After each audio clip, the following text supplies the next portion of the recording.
Do you feel when you watch that stuff that you feel almost like trapped by that past, like that you have to acknowledge it and you don't even acknowledge it anymore? Yeah, I'm almost a little bit like, I don't want to be involved. I wish that never happened. I wish that never happened. Do you hear that? Coming straight from Mike Tyson. I wish that would never have happened. I mean, that's a really powerful statement for someone who is like known as like a legend, an icon for this type of sport. He's saying, I wish that had never happened to me. What do you think he's wishing would have never happened to him?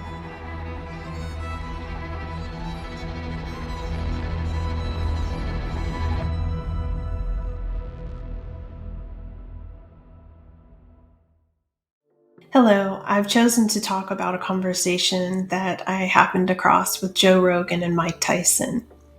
I feel very empathic towards Mike Tyson and what he's gone through after watching his career and seeing how he's trying to evolve as a human being. I'm talking about this experience because there are times when human beings will project their ultimate fantasies or ultimate ideals for themselves onto other human beings. Mike Tyson was sort of like a canvas that every boy and man projected their weaknesses onto in order to make themselves feel strong. But the truth is that what we're meant to do is to really own what we feel is weak within ourselves and develop that ourselves so that we become strong. Now, I just want to say that I understand Joe Rogan is not coming from a bad place. He looks up to Mike Tyson, he respects him.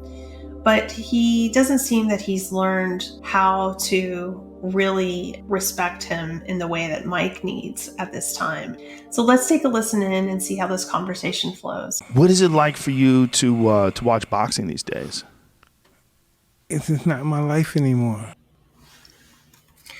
So it's interesting. You hear Mike saying, it's just not my life anymore.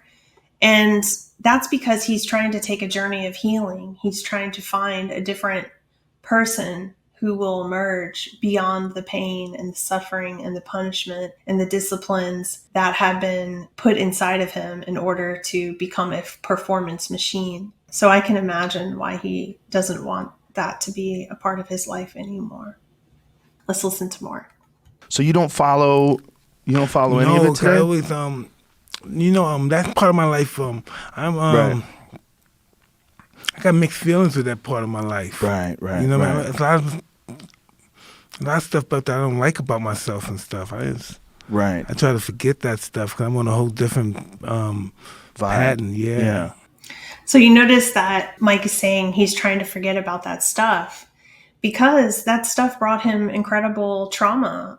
I can imagine that there are things that Mike doesn't want to be reminded of.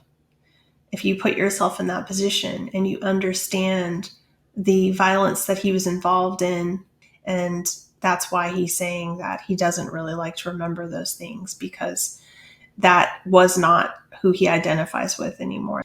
So in order that you allow for people to heal and go away from a trauma, you have to stop forcing them to relive it. When people are forced to relive a trauma and it's something that you're celebrating, it's very confusing to their heart and mind. How could you be celebrating something that hurt me so badly? Why does that make you so excited? And there's something there for us to own as a culture. Let's listen to more. So even watching other people box. I don't even watch nothing. I try to stay away as much as possible. So watching other people box makes you think about yourself when you were fighting. It reminds you of it. Kind of, yeah. Yeah. So watching other people box reminds him of the trauma he went through. It makes total sense because now his memory and mirror neurons are kicking in, and he's not only realizing what they're doing in the boxing ring, but there's a memory inside of his body of what he went through. So it's very difficult for somebody who's trying to survive those types of traumas to keep enduring them, ingesting them. It wouldn't make any sense. Let's listen to more. So these guys are so much nicer than I was. You know what I mean? These are cool guys, man. Yeah, right? Like who out? Yeah, there's no one out there today that's got that mean, vicious persona these are anymore. Nice guys. Yeah, when you were in the ring doing a post-fight interview saying you wanted to eat your children, You want to eat someone's children. I remember saying, this is the craziest fucking post-fight interview. It was about Lennox Lewis, right? Yeah, it's a madman. Alexander the Great. What's wrong with me? I'm just a madman. It was amazing. It was amazing. I mean, what are you saying, Joe? I mean, I know your heart's in the right place, but let's just think about what you're saying for just a minute here. What you're saying was amazing. Was this man who was being controlled and abused and manipulated and exploited in order to go hurt another man that was in the same situation. Why is that amazing? Why? I mean, let's just think about that. What's amazing is that this person who's projecting this weakness doesn't understand that that's what they were doing, that they were actually only amazed because they hadn't found the inner strength in themselves to truly achieve what they felt was strength. And let's just call it, what makes a man be strong is not how well you can deliver a punch or take a punch. That's what creates a disconnection from a human being and their humanity and puts them in a primal brain that is unevolved. So if that's amazing to you, then there's a lot of work for you to be doing on your own with your own emotional intelligence. Let's listen a little further. It was amazing. For the story, for the time. I mean, look, what it was when we saw Rocky 3, right? And Mr. T was challenging, Rocky, and he would say all that crazy shit about what he was going to do. My prediction, pain. That was beautiful. It was beautiful. I just want to say something. Movies are movies. Reality is different. Reality has real life consequences. And if you're thinking that somehow movies and reality should be the same, then there's a level of detachment from your own humanity and your emotional intelligence that's very much missing. And that's the saddest thing is that Joe seems to be relating movies, which are fantasy, to how someone's living a life and wanting to see that in the real life setting. These are two very different worlds. One has serious consequences for the human and for their generations to come after them. And the other one is just simply fantasy that helps the male ego feel stronger than they know how to achieve in reality. But that needs to be owned. It's not something that we should be projecting out into the world onto others. Because the truth is that a strong person does not need to project onto another person. That's what's dysfunctional. That's not necessary. What we really need to be doing is owning the part of ourselves that feels like we are not arrived at the place we want to be and working through that. But creating a situation where people are just violent towards one another and brutalizing one another really makes for an unsafe world for everyone. Let's listen to more. You took that and just cranked it up to 11 and threw gasoline on it and lit it on fire. You just took that kind of ferocious shit talking. Yeah, I look at some of those press conferences a long time ago, what I'm saying to these guys, I would never talk to anybody like that. It's just such a different world now. My world is so different now. And that's a beautiful thing, Mike. I want to encourage you. That's so wonderful. It's so wonderful to hear that your world is so different now. I'm so proud of you. I think that the work that you're doing to try to assist yourself in your development, I want to encourage, because what would be amazing is to see you develop your emotional sensitivities again. I can hear that you have them. I can hear that you've always had them, but they had just been disconnected and turned off and used against you in so many ways. So it's wonderful to hear that you're finding intimate connection in your life now and healthier ways to achieve the goals that you have. Let's listen to more. Do you feel when you watch that stuff that you feel almost like trapped by that past, like that you have to acknowledge it and you don't even acknowledge it anymore? Yeah, I'm almost a little bit like, I don't want to be involved. I wish that never happened. Yeah. I wish that never happened. Do you hear that? Coming straight from Mike Tyson. I wish that would never have happened. I mean, that's a really powerful statement for someone who is known as a legend, an icon for this type of sport. He's saying, I wish that had never happened to me. What do you think he's wishing would have never happened to him? The abuse. It was the abuse. He's recognizing now, as a man, as a person who's been around long enough to see the world for what it is, how he was manipulated, exploited, and abused. So if you really respect him, then you will let him out of this character that people have put upon him. Let's listen a little further. Yeah.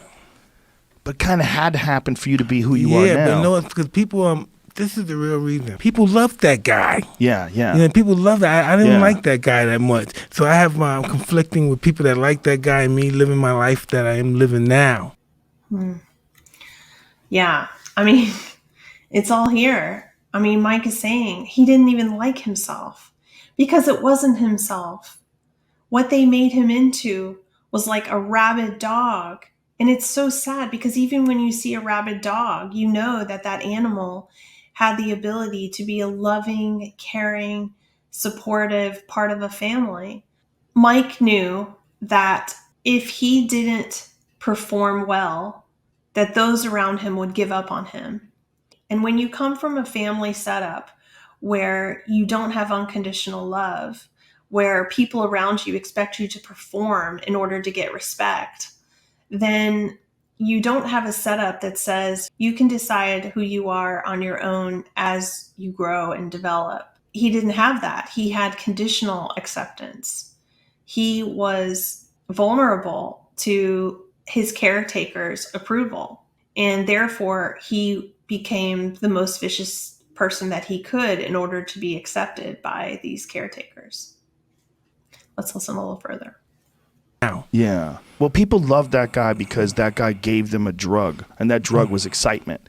Like you turn on the TV, like, oh shit, here we go, Michael Spinks, Mike Tyson, here we go, and boom, oh, that's what people wanted. They wanted that excitement. They knew some crazy shit was about to go down. Unpredictable. No one knows what's going to happen in a fight. Is it going to be a right or a left? Is he going to move right? Is he going to move left? How's it going to work out? You don't know. How long can Spinks last? You don't know. And everybody was excited. And that's what you brought people. You brought people this chaotic moment. You slapped down the money in the pay-per-view, you got out your popcorn, and you waited for the rush of excitement. Those are crazy days. Crazy days. Yeah, so that rush, I mean, it's a beautiful thing because Joe is very honest about what his experience is. And I think it's important not to judge people, especially when they're just trying to be honest about their experience. It's just important to really address how that's different for everybody. And Joe's experience was that he was a young boy watching this, and the adrenaline rush that it gave him made him feel superhuman. And there's a lot of people that get addicted to adrenaline rushes for that reason, because life can feel very monotonous and they don't really know what matters. So they look for these big moments of spiking energy to help them feel a surge of excitement that they no longer feel in their everyday life. And I don't want to judge that. I understand that as an empath because, if we think about it, we've been removed from our hunter-gatherer days.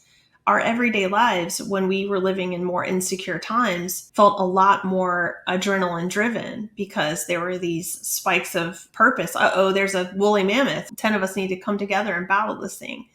And so our brains and our energy systems and our neural pathways, they all formed in this way. When there was a real threat, we grouped up and figured out how to survive in that. But the addiction to adrenaline is really dangerous because it really replaces the need for intimacy.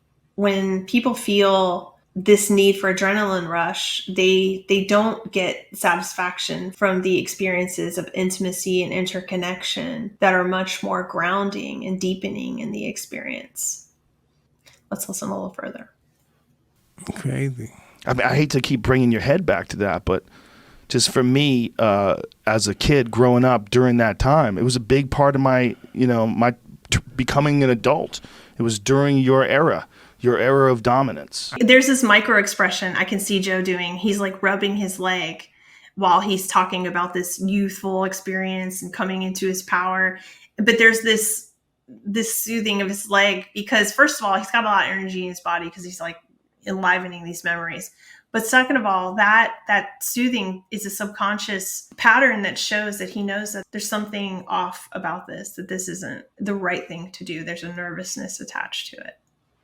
Look at my kids, and I think, wow, these guys are pretty much middle-class kids. They live their life, they do what they want, they go to college and everything. I would never want to put that pressure on my son that you have to be the total best. You have to dominate everybody. You got to be the best that ever lived at this. And you put that kind of pressure on them. That's incredible. I would never do that to them. And he's saying, Mike Tyson's saying, I would never put my kids in that kind of pressure.